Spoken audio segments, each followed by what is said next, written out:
Good evening student. Electrochemistry में आज अपन डेबाई Huckel theory study करेंगे। तो देखिए इसका बेसिक क्या है, इस थ्योरी की अपने को जरूरत क्यों पड़ी। तो अपन कोई भी इलेक्ट्रोलाइट की बात करते हैं, कोई भी इलेक्ट्रोलाइट है, या तो इलेक्ट्रोलाइट वीक इलेक्ट्रोलाइट होगा या फिर इलेक्ट्रोलाइट स्ट्रॉन्ग इलेक्ट्रोलाइट होगा। तो जो वीक इलेक्ट्रोलाइट है ये अपन बोलते हैं कि जिसमें आयोनाइजेशन कंप्लीटली नहीं होता। वीक इलेक्ट्रोलाइट जिसमें आयोनाइजेशन या फिर डिसोसिएशन वो क्या कंप्लीटली नहीं होता हो। और स्ट्रॉन्ग इलेक्ट्रोलाइट पे आयोनाइजेशन है वो 100% हो जाता है, ऐसा अपन मानते हैं। ठीक है, तो दोनों इलेक्ट्रोलाइट के लिए अलग अलग थ्योरी एक्सप्लेन करती है। सबसे पहले अपन वीक इलेक्ट्रोलाइट की बात करें तो इसमें जो थ्योरी अपन पढ़ते हैं वो है Ostwald dilution theory. Ostwald dilution theory Ostwald dilution theory अपने को कहती है, अगर मैं वीक इलेक्ट्रोलाइट को डाइल्यूट करता हूँ, अगर डाइल्यूशन करता हूँ वीक इलेक्ट्रोलाइट में, अगर डाइल्यूशन करता हूँ, डाइल्यूशन बढ़ाता हूँ, डाइल्यूशन इंक्रीज करता हूँ, तो उससे क्या होगा, डिग्री ऑफ डिसोसिएशन बढ़ेंगे, इंक्रीज होंगे। डिग्री ऑफ डिसोसिएशन ये इंक्रीज होगा। और जब डिग्री ऑफ डिसोसिएशन इंक्रीज होगा तब अपन बोल सकते हैं नंबर ऑफ आयंस क्या होंगे, इंक्रीज होंगे। सो अपन ये बोल सकते हैं जो मोलर कंडक्टेंस है ऑफ इलेक्ट्रोलाइट ये क्या हो जाएगी, इंक्रीज हो जाएगी। तो ये सिंपल सा थ्योरी था वीक इलेक्ट्रोलाइट के लिए, जिसने ओस्टवाल्ड डाइल्यूशन थ्योरी भी अपन बोलते हैं। इसमें अपन करते हैं किसी भी वीक इलेक्ट्रोलाइट की अगर अपन डाइल्यूशन इंक्रीज करते हैं तो उसमें नंबर ऑफ डिसोसिएशन जो आयंस होते हैं वो इंक्रीज हो जाते हैं, जिसके कारण मोलर कंडक्टेंस इंक्रीज होती है। दूसरे अपन बात करें स्ट्रॉन्ग इलेक्ट्रोलाइट की, तो स्ट्रॉन्ग इलेक्ट्रोलाइट में क्या होता है, आयनाइजेशन होता है। आयनाइजेशन 100% होता है। स्ट्रॉन्ग इलेक्ट्रोलाइट में आयनाइजेशन 100% होता है। तो यहाँ पे डाइल्यूशन जो थ्योरी है वो अप्लाई नहीं होती है। तो यहाँ पे जो थ्योरी अपन अप्लाई करते हैं उसी को अपन क्या बोलते हैं, डेबाई हक्कल थ्योरी। और डेबाई हैकल थ्योरी स्ट्रॉन्ग इलेक्ट्रोलाइट के लिए ये अपने को क्या कहता है कि अगर मैं डाइल्यूशन इंक्रीज करता हूं तो यहाँ पे जो आयंस के बीच में जो डिस्टेंस है वो इंक्रीज होंगे, जिसके कारण आयनिक इंटरेक्शन है वो डिक्रीज हो जाएगा। ठीक है, और उसके कारण इसकी मोलर कंडक्टेंस है वो इंक्रीज हो जाएगी। मतलब कहने का मीनिंग्स यही है, इलेक्ट्रोलाइट चाहे वीक हो या फिर इलेक्ट्रोलाइट स्ट्रॉन्ग हो, डाइल्यूशन इंक्रीज करने से उस इलेक्ट्रोलाइट की मोलर कंडक्टेंस इंक्रीज हो जाती है। वीक इलेक्ट्रोलाइट को एक्सप्लेन करता है Ostwald dilution theory, and strong electrolyte को एक्सप्लेन करता है डेबाई हैकल थ्योरी। तो देखिए, according to Debye Huckel theory,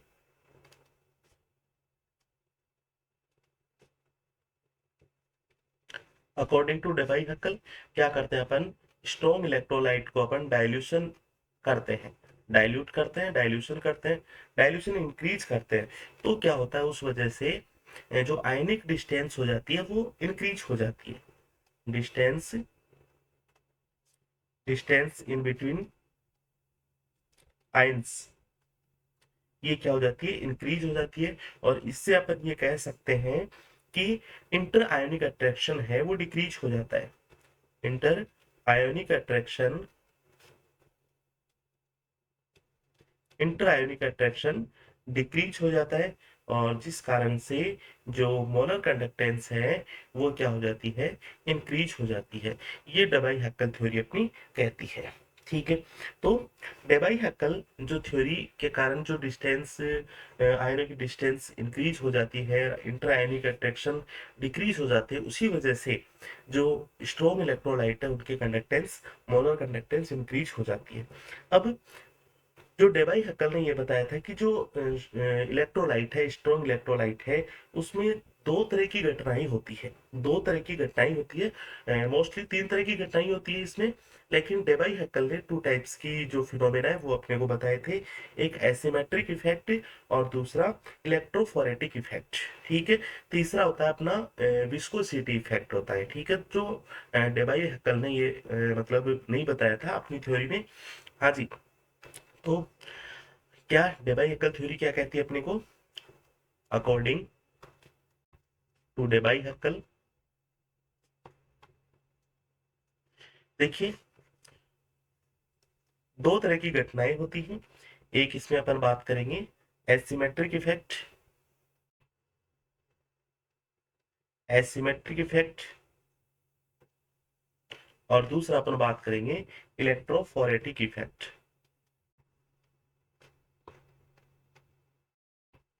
electrophoretic effect, देखिए ये दोनों घटनाएं इलेक्ट्रोलाइट्स में होती है, जिसकी वजह से क्या होता है, आयनिक कंडक्टेंस कम हो जाती है। देखिए समझिए वन बाई वन करके। सबसे पहले मैं बात करता हूं एसिमेट्रिक इफेक्ट की। एसिमेट्रिक इफेक्ट, मान लीजिए इसको अपन समझते हैं। अपने पास दो इलेक्ट्रोड्स है, ये लीजिए दो इलेक्ट्रोड्स है अपने पास। ठीक है। ये मान लीजिए एनोड है, तो दूसरा क्या है, कैथोड है। ठीक है, मान लिया अपन ने। ओके। इस इलेक्ट्रोड में इस इलेक्ट्रोड में जो आयंस होते हैं, मान लीजिए ये नेगेटिव आयन है और ये एक पॉजिटिव आयन है। दो को अपन एक्सपेंड करते हैं, ऐसे इसमें काफी नेगेटिव आयन पॉजिटिव आयन होते हैं, ये बात मान के चलना।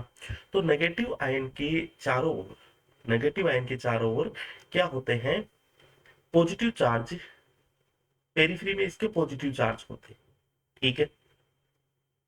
नेगेटिव आयन के चारों ओर क्या होते हैं, पॉजिटिव चार्ज होते हैं। नेगेटिव आयन की पेरिफेरी में पॉजिटिव चार्ज होते हैं, और इसी तरह से पॉजिटिव चार्ज के पेरिफेरी में नेगेटिव चार्ज होते हैं। ठीक है।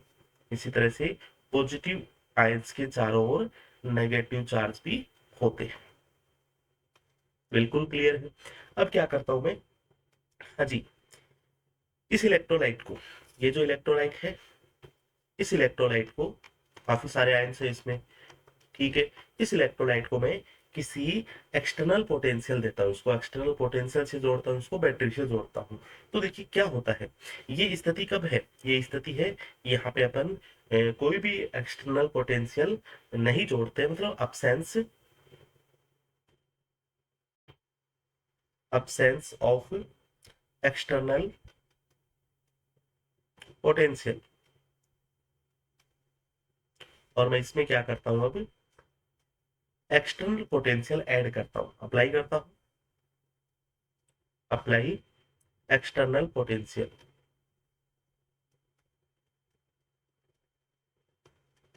तो देखिए इसमें अगर मैं एक्सटर्नल पोटेंशियल अप्लाई करता हूं तो क्या होता है अपने को। ठीक है। क्या होता है यहाँ पे, ये एनोड है, ये कैथोड है। ठीक है। ये पॉजिटिव चार्ज, ये लीजिए अपन इसको आउटर शोर से जोड़ देते हैं। ठीक है। इस पे नेगेटिव चार्ज। तो क्या होगा, जैसे इस पे एक्सटर्नल पोटेंशियल अप्लाई करेंगे तो क्या होगा, ये जो नेगेटिव चार्ज है, ये नेगेटिव चार्ज तो किस तरफ जाएगा, एनोड की तरफ जाएगा। किधर जाएगा, एनोड की तरफ जाएगा। मतलब यहाँ पे नेगेटिव चार्ज होगा। ओके। और पॉजिटिव चार्ज किस तरफ आएगा, कैथोड की तरफ आएगा। तो पॉजिटिव चार्ज अपना मान लीजिए यहाँ पे आ गया। ठीक है। दूसरी बात यहाँ पे, इस नेगेटिव चार्ज के चारों तरफ क्या है, पॉजिटिव चार्ज थे। तो ये पॉजिटिव चार्ज किसकी तरफ, इधर आने का प्रयास करेंगे। मतलब है तो पहले तो क्या था, मतलब विदाउट एक्सटर्नल पोटेंशियल में इसके चारों ओर पेरिफेरी में थे, इसके चारों ओर बिल्कुल घूम रहे थे, अट्रैक्शन था इनके बीच में। ठीक है। मतलब इनके बीच में अट्रैक्शन था, ये लीजिए इलेक्ट्रोस्टैटिक फोर्स था इनके बीच में। अब क्या होता है, जैसे ही अपन अप्लाई करते हैं पोटेंशियल, तो नेगेटिव चार्ज है इसके पॉजिटिव चार्ज तो होंगे, लेकिन वो दूर होंगे, कैथोड की तरफ होंगे। ठीक है। कैथोड की तरफ होंगे, मतलब इनका मुंह इधर जाने का प्रयास करेगा। तो नेगेटिव चार्ज एनोड की तरफ आने के प्रयास करेंगे। इसी तरह से पॉजिटिव चार्ज कैथोड की तरफ जाने का प्रयास करेगा, और इसके चारों ओर जो नेगेटिव चार्ज है वो किधर आने का प्रयास करेंगे, वो अपने एनोड की तरफ आने का प्रयास करेंगे। तो ऐसी स्थिति में क्या होता है, पॉजिटिव चार्ज है, पॉजिटिव चार्ज या फिर नेगेटिव चार्ज आसानी से कैथोड की तरफ, देखो पॉजिटिव चार्ज आसानी से, मान लीजिए यहाँ पे कोई पॉजिटिव चार्ज था, ठीक है, तो वो आसानी से क्या है, कैथोड की तरफ नहीं आ पाएगा, क्योंकि इस पर नेगेटिव चार्ज एनोड की तरफ शिफ्ट होंगे, क्योंकि ये नेगेटिव चार्ज एनोड की तरफ आ रहे हैं, ये लीजिए। तो क्या होगा, पॉजिटिव चार्ज जितना आसानी से आना चाह रहा था कैथोड की तरफ, उतने आसानी से नहीं आ रहा है। और यही बात अगर मैं बोलूं कि नेगेटिव चार्ज एनोड की तरफ जितने आसानी से जाना चाह रहा था, मान लीजिए नेगेटिव चार्ज यहाँ पे, तो यहाँ पे भी हो सकता है, तो अगर यहाँ पे आना चाह रहा है तो वो भी इजीली नहीं आ पाएगा, बिकॉज यहाँ पे पॉजिटिव चार्ज कैथोड की तरफ इस समय ये भी आ रहे हैं, ठीक है। तो ऑल ओवर मिला के क्या होता है, इन आयन की पॉजिटिव एंड नेगेटिव चार्ज की जो अपन बात करते हैं आसानी से नहीं आ पाते हैं, मतलब मोबिलिटी ऑल ओवर ईरान की कम हो जाती है, जिसके कारण इनकी आयनिक कंडक्टेंस क्या हो जाती है, कम हो जाती है, और स्ट्रॉन्ग इलेक्ट्रोलाइट की मोलर कंडक्टेंस है वो डिक्रीज हो जाती है। ये कारण है अपना एसिमेट्रिक इफेक्ट, ठीक है। मतलब आयंस का एसिमेट्रिक रूप से मोबाइल होता है, एक इलेक्ट्रोड से एक इलेक्ट्रोड की तरफ, और जैसे मान लीजिए इलेक्ट्रोड की तरफ जाने में आयंस का एसिमेट्रिक यहाँ पे घटना होती है, ठीक है। जैसा कि मतलब अपन देख चुके हैं, मैंने आपको समझाया है, तो इसको अपन बोलते हैं एसिमेट्रिक इफेक्ट, जिसकी वजह से क्या हो रहा है, आयंस की आयनिक कंडक्टेंस कम हो रही है, और जो इलेक्ट्रोलाइट है उसकी जो कंडक्टेंस है, मोलर कंडक्टेंस, वो क्या हो जाती है, डिक्रीज हो जाती है। तो एसिमेट्रिक इफेक्ट हो गया। और दूसरा मैं बात करता हूँ इलेक्ट्रोफोरेटिक इफेक्ट, इलेक्ट्रोफोरेटिक इफेक्ट, देखिए तो इलेक्ट्रोफोरेटिक इफेक्ट अपने को क्या कहता है, देखिए समझिए इसको। अच्छा, एक तो इसमें इलेक्ट्रोफोरेटिक इफेक्ट में जो सॉल्वेंट यूज करते हैं, जो सॉल्वेंट यूज करते हैं वो अपन यूज करते हैं H2। मतलब अगर सॉल्वेंट है तो क्या होता है, आयंस क्या हो जाते हैं, सॉल्वेटेड हो जाते हैं, आयंस का सॉल्वेशन हो जाता है, ठीक है।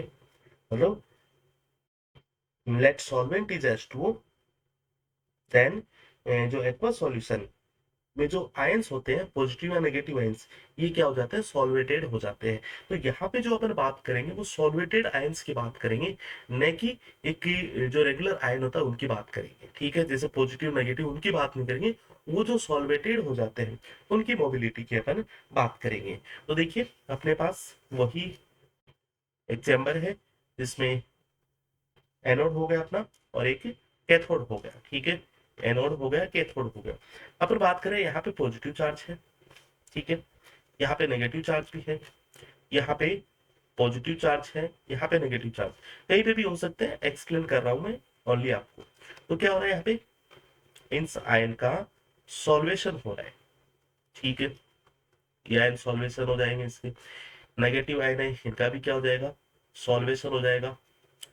इसी तरह से सभी आयंस का क्या हो जाएगा, सॉल्वेशन हो जाएगा, सभी आयंस क्या हो जाएंगे, सॉल्वेटेड हो जाएंगे। अब मैं इसमें कोई भी जो पोटेंशियल है वो यहाँ पे ऐड करता हूँ, पोटेंशियल बैटरी से अगर मैं इसको जोड़ता हूँ, तो अपन तो एक बात ये जानते हैं कि जो पॉजिटिव चार्ज है, जो पॉजिटिव चार्ज है वो किधर जाने का प्रयास करेगा, पॉजिटिव चार्ज है अपना इधर जाने का प्रयास करेगा, एनोड की तरफ, और नेगेटिव चार्ज किधर जाने का प्रयास करेगा, कैथोड की तरफ। और यहाँ पे ऐसे काफी सारे आयंस है, काफी सारे positive and negative solvated ions है, जो क्या करेंगे, इन आयन को, जैसे नेगेटिव चार्ज एनोड की तरफ आएगा तो इस नेगेटिव चार्ज को एनोड की तरफ आने में रुकावट पैदा करेंगे, और इसी तरह से पॉजिटिव चार्ज को कैथोड की तरफ जाने में रुकावट पैदा करेंगे। ऐसे काफी सारे आयंस इसमें होते हैं जो पॉजिटिव चार्ज को कैथोड की तरफ और नेगेटिव चार्ज को एनोड की तरफ आने में रुकावट पैदा करते हैं। तो इसकी वजह से पॉजिटिव एंड नेगेटिव जो आयंस है, सॉल्वेटेड आयंस है, उनकी क्या हो जाती है, मोबिलिटी डिक्रीज हो जाती है, मोबिलिटी कम हो जाती है, और अपन बोल सकते हैं आयोनिक कंडक्टेंस है वो भी क्या हो जाती है, कम हो जाती है।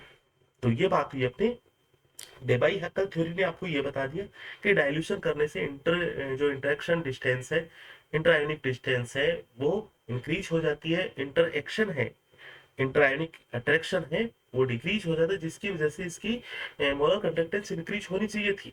लेकिन फिर भी यहाँ पे दो घटनाएं ऐसी आ जाती है, एक एसिमेट्रिक इफेक्ट और इलेक्ट्रोफोरेटिक इफेक्ट, जो अपने को ये बताती है जो आयंस होते हैं उनकी जो कंडक्टेंस होती है वो डिक्रीज हो जाती है। दोनों को मैंने एक्सप्लेन किया आपको, ठीक है। अब बात आती है इसकी मैथमेटिकल जो मतलब कॉन्सेप्ट है उसकी बात आती है। देखिए थ्योरेटिकल बेसिक चीजें आपको समझ में आ गई होगी। मैथमेटिकल में आपको ये ध्यान रखना है कि जो रिलेशन है वो रिलेशन आप एक्यूरेट दिमाग में याद रखना, ठीक है। एक्यूरेट दिमाग में याद रखना आपको, मतलब इक्वेशन से मतलब ये पूछ लिया जाएगा कि कौन सा इक्वेशन सही है कौन सा गलत है, ठीक है। ये मतलब बेसिकली यहाँ से होता है, ठीक है। कुछ न्यूमेरिकल्स बनते हैं यहाँ पे, किस तरह के न्यूमेरिकल्स नहीं है उसकी भी मैं चर्चा करूंगा आपसे। तो देखिए बेसिकली मैथमेटिकल्स जो इसका कॉन्सेप्ट है वो क्या है। अपन ने एक इक्वेशन पढ़ी थी, किसी भी कॉन्सेंट्रेशन पे molar conductance equal to molar conductance infinite dilution पे और बी रूट सी, ये इक्वेशन अपन ने पढ़ी थी, ठीक है। अब यहाँ पे ये जो बी है, ये बी यहाँ पे मैं ओपन करूंगा, इस बी की वैल्यू क्या होगी, इस बी की वैल्यू हो जाएगी ए प्लस बी, ये दोनों कांस्टेंट है ए प्लस बी, और यहाँ पे बी के साथ क्या जुड़ा हुआ है ये आपको ध्यान रखना है, लैम्डा इनफाइनाइट एम, ए के साथ नहीं बी के साथ है, ओके। और ये रूट सी। अब ये ए है, ए किससे रिलेटेड है, ये ए है, ये इलेक्ट्रोफोरेटिक इफेक्ट है उससे रिलेटेड है, उसकी वैल्यू है। यही चीजें आपसे पूछते हैं, ए किससे रिलेटेड है बी किससे रिलेटेड है, तो इलेक्ट्रोफोरेटिक इफेक्ट से रिलेटेड ए होना चाहिए। देखिए ऐसे एसिमेट्रिक, लेकिन एसिमेट्रिक नहीं, इसमें इलेक्ट्रोफोरेटिक है, ठीक है। और बी यहाँ पे जो डाटा है वो किससे रिलेटेड है, एसिमेट्रिक इफेक्ट से रिलेटेड है, एसिमेट्रिक इफेक्ट से रिलेटेड, ठीक है। अब इनकी वैल्यू क्या क्या होती है एक्चुअल में वो भी अपन देखेंगे। Lambda M C is equal to lambda M infinite minus A की जो वैल्यू होती है वो यहाँ पे मैं रख रहा हूँ और इक्वेशन बना रहा हूँ, ये होती है 82.4 divide by epsilon R T इसका हाफ और नीटा प्लस बी की वैल्यू होती है 8.20 10 की power 5 divide by epsilon R T, और ये होता है हाफ, इसके नीचे नीटा नहीं होता है, ठीक है। ये अपने को ध्यान रखना है। और बी के साथ क्या है, लेमडा एम इनफाइनाइट है और रूट सी है। अब अपने को ये भी पूछ लिया जाता है कि ये होते क्या क्या है, ठीक है। तो एप्सिलॉन, एप्सिलॉन जो है अपना उसको अपन बोलते हैं डाइलेक्ट्रॉनिक कांस्टेंट, ठीक है, डाइलेक्ट्रिक कांस्टेंट। एप्सिलॉन आर क्या है, dielectric constant of solvent, solvent dielectric constant होता है, सॉल्वेंट यूज करते हैं वाटर यूज करते हैं। और मीटा की वैल्यू क्या है, viscosity of solvent, viscosity of solvent, इसकी विस्कोसिटी क्या होती है, ठीक है। कई बार देखिए आपको एक फिक्स वैल्यू और दे देंगे, जैसे कि फिक्स वैल्यू क्या दे देंगे, मान लीजिए सॉल्वेंट क्या है अपना, सॉल्वेंट है वाटर, और ये अपन टेम्परेचर की बात करें 25 डिग्री सेंटीग्रेड, ठीक है। तो जो ए की वैल्यू होती है वो फिक्स होती है 60.2 एंड बी की वैल्यू होती है 0.229। अच्छा एक चीज यहाँ पे मैंने आपको ये भी बताया था, ये जो बी है इसकी यूनिट्स भी अपने को पूछ सकते हैं, तो ये भी अपन ने कैलकुलेट की थी, किससे अपन कैलकुलेट करेंगे। यहाँ पे सी क्या अपना concentration of solution, concentration of solution, तो ये दोनों एक फिक्स वैल्यू होती है जब अपन वाटर यूज करते हैं टेम्परेचर अपना 25 डिग्री सेंटीग्रेड है। तो ये इक्वेशन भी अपने को पूछी जा सकती है, ये रिलेशनशिप भी अपने को ध्यान होना चाहिए। ये लीजिए 60.2 प्लस 0.229 और इसके साथ लैम्बडा एम इनफाइनाइट रूट सी। ठीक है, क्लियर है, ये सारे अपने को पूछे जा सकते हैं। एक होता है कि जो डेबाई हकल थ्योरी है वो मीन आयोनिक एक्टिविटी कोफिशिएंट, उससे अपन कैसे कैलकुलेट करते हैं वो भी अपने को इक्वेशन पता होनी चाहिए। ठीक है, तो mean ionic coefficient, mean ionic coefficient derivation है, इनके डेरिवेशन है। ठीक है, ज्यादा इनमें उलझना नहीं है अपने को, जो काम की चीज है वो मैंने आपको लिख दी है। क्वेश्चंस यहाँ पे जिस तरह के पूछे जाएंगे वो मैंने आपको बता दिए।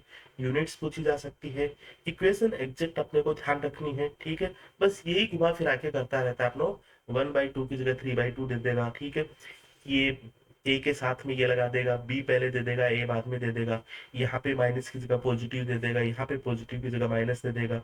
ये इतनी सारी चीजें हैं जो अपने को एग्जैक्ट पता होनी चाहिए। ठीक है, चलिए तो मीन आयनिक कोफिशिएंट ये अपन निकालते हैं, log gamma plus minus mean ionic coefficient के लिए ये होता माइनस ए, कॉन्स्टेंट है A, Z plus Z minus root आई,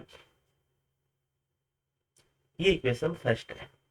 ठीक है, इसको अपन बोलते हैं डेबाई हक्कल लिमिटिंग लो, इसको अपन क्या बोलते हैं, डेबाई हक्कल लिमिटिंग लो।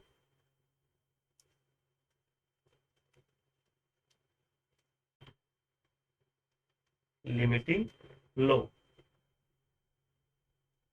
और इसकी वैल्यू होती है अपने log gamma plus minus is equal to.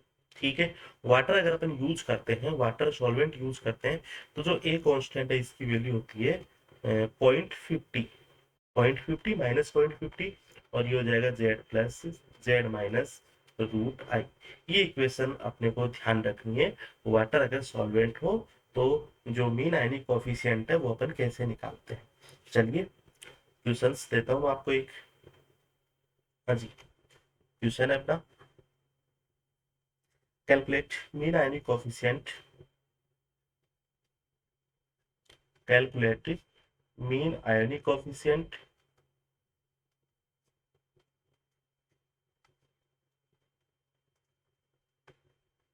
Gamma plus minus of, first इसमें सॉल्यूशन दे रखा है,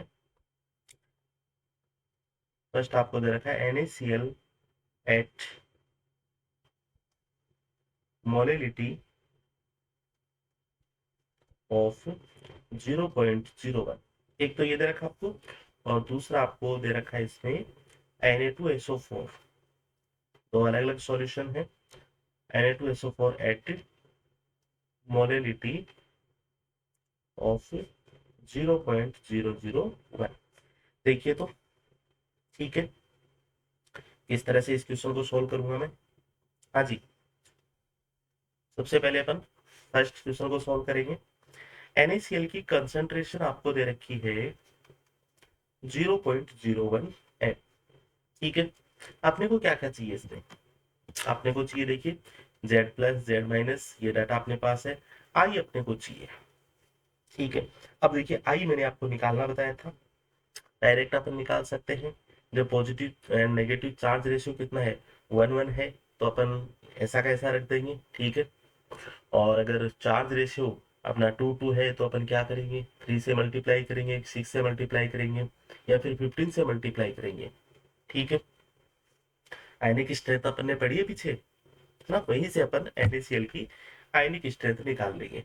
तो मैंने आपको बताया था चार्ज रेशियो अगर 1:1 है, Na प्लस माइनस है, तो जो आयनिक कोफिशिएंट है आई, उसकी वैल्यू भी सेम वही होगी जो कॉन्सेंट्रेशन की है। लीजिए, तो अपन निकाल देंगे, यहाँ पे Z+1 है, Z माइनस भी क्या है, 1 है, तो अपना हो जाएगा gamma plus minus log, log बिल्कुल लगाएंगे तो log gamma plus minus is equal to minus 0.050। ठीक है, और ये जेड प्लस की वैल्यू 1 हो जाएगी इंटू 1, और सी की वैल्यू अपने क्या आ जाएगी रूट 0.01।